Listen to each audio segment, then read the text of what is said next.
Hey guys, this is Chris McKinnon here again with some chest and tricep footage at Gonzaga's gym.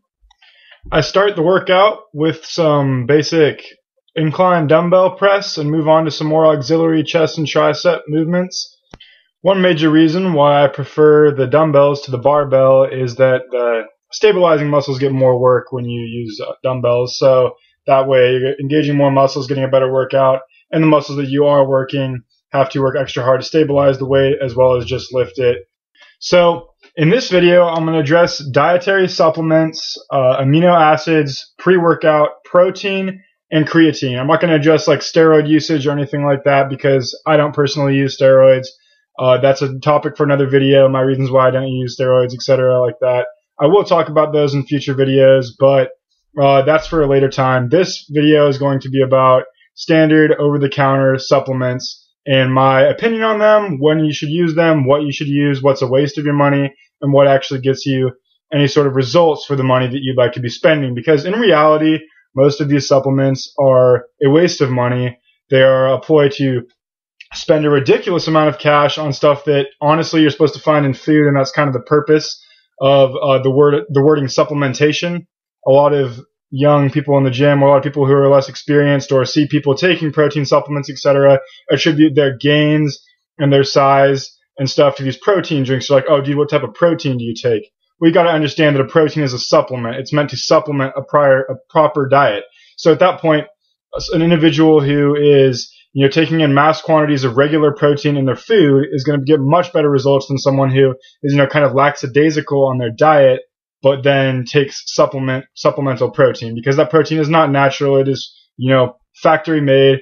It is not quite as good for your body. It does have a place, and I'll talk about that in a few minutes, but it's not ever meant to replace meals or to ever exceed meals in its importance. First of all, to address regular dietary supplements like fish oils, flaxseed, omega-3s, daily vitamins, that sort of thing, these definitely do have their place, but a lot of money should not be spent on them.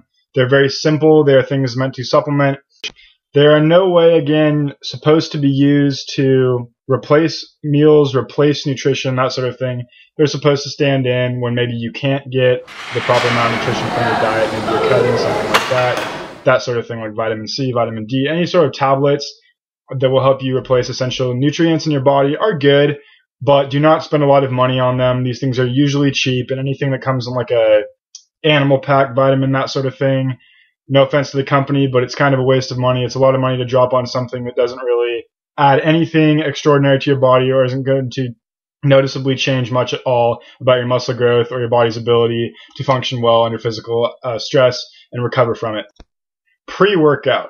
This is the second type, sort of a main supplement group that I would say is out. This is definitely the one that most people are obsessed with as of late, and definitely is one that does produce a substantial effect for the money that you spend on it. Pre-workout is basically super concentrated caffeine, and honestly, that's pretty much the only ingredient in there that matters much. There's another ingredient called beta-alanine, which is kind of the ingredient that makes your skin feel like it's tingling on fire, kind of gives your body more revved up, amped up, sweaty, itchy sort of feeling, but it does get you pumped. Definitely pre-workout. Make sure that you're not just going by what someone says. You're not just taking things by, the marketing plays that they push on you. It is most essential to look at the nutrition labels and honestly check mainly for the amount of milligrams of caffeine in the energy supplement. Basically, anything around 300 milligrams of caffeine is going to provide a very substantial kick. That's, roughly 5-6 cups of coffee equivalent in a tiny little scoop. This sort of thing will rev up your workout. It will help you push through the last few reps of your sets. It definitely will give you an increased pump. It will help you focus a little bit more. Just like being super hyped up on caffeine it will get you pumped. It will get you ready to go. These things can be really expensive though. The best pre-workout that I know is Mr. Hyde. Thing is ridiculous. To quote the person at the counter who sold it to me, is huge, dude. It's the hammer. It definitely works very, very well. There's a few other supplements that do work well as well, but there are also a lot that don't have very substantial amounts of caffeine, have things called energy complexes, that sort of thing on the nutrition label, and it might have a high energy complex, amount or milligrams, but the energy complex, you have no idea what it is. So don't go for those sort of supplements that market very vaguely, or they say that they have an energy complex, or a pump complex. Like what does that mean? There's no way that you're really going to find out. There's no way that you're really going to know. That's the whole point. It's a cheaper way. They can add fillers, that sort of thing. So look for caffeine and beta-alanine if you're looking for an effective pre-workout. Protein supplements are next up on the list, and these are definitely the most misunderstood and probably misapplied sort of supplement in the industry. A protein is something that you get from the foods normally. It helps rebuild your muscles. Very, very essential to lifting weights and getting stronger and getting bigger. But it is not essential to have this protein in the form of a supplement. If you need, for example, a shake in between classes, something like that, because you're very dedicated, your program's in line, your nutrition's already in line, your food is in line, then it's an aspect you can consider. But if your nutrition is not in line, your training is not in line, your sleeping is sporadic, spending $60 on a tub of protein is a waste of your money. Okay, eating lean chicken breast, that sort of thing is going to provide you with so much more muscle gaining, energy, that sort of thing, than any sort of protein supplement. It is honestly a waste of money nearly 100% of the time, unless you know exactly what you're doing, you have a regimented program, and you understand that it is not the core basis of your nutrition. It does not significantly affect the way your muscles grow, but it is a supplement to a perfected or attempted, hopefully, a very efficient regimented program.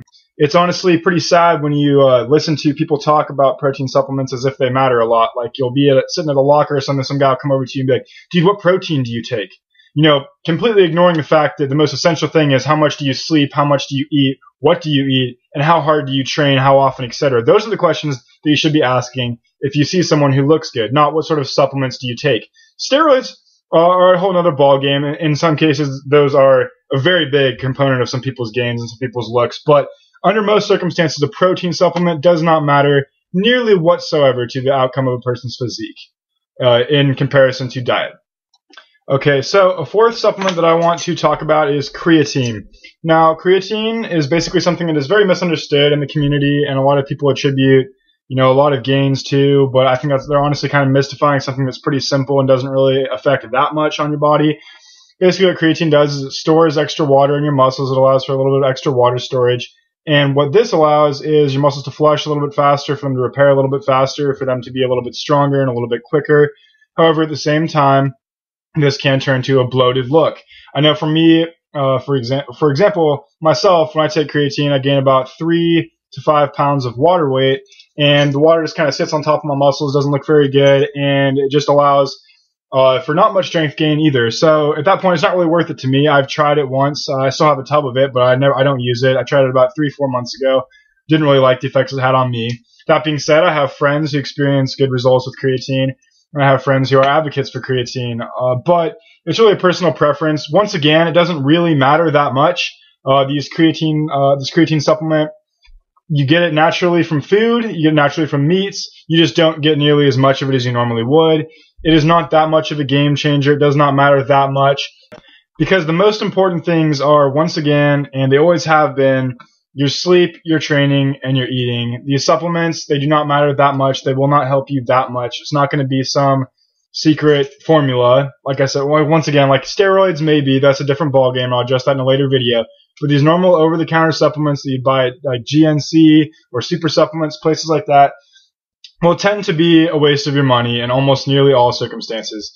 You can look at supplements and should take supplements into consideration only after you have a perfected sleep schedule, perfected training schedule, and an on-point nutrition schedule. Once you have the mental discipline to carry out those sort of functions, then you can consider this supplementation, because that is what it is. It is supplemental. It is not core. It is not mandatory, and it pales in comparison to the importance of sleep, training, and food. So yeah, that's my take on supplements, guys. Please like, comment, and subscribe. I really appreciate the support. And once again, if you see me in passing, if you want to shoot me an email, a text, or something about a question you have, something you want me to address, I'd be more than happy to. All right. Have a great day, guys.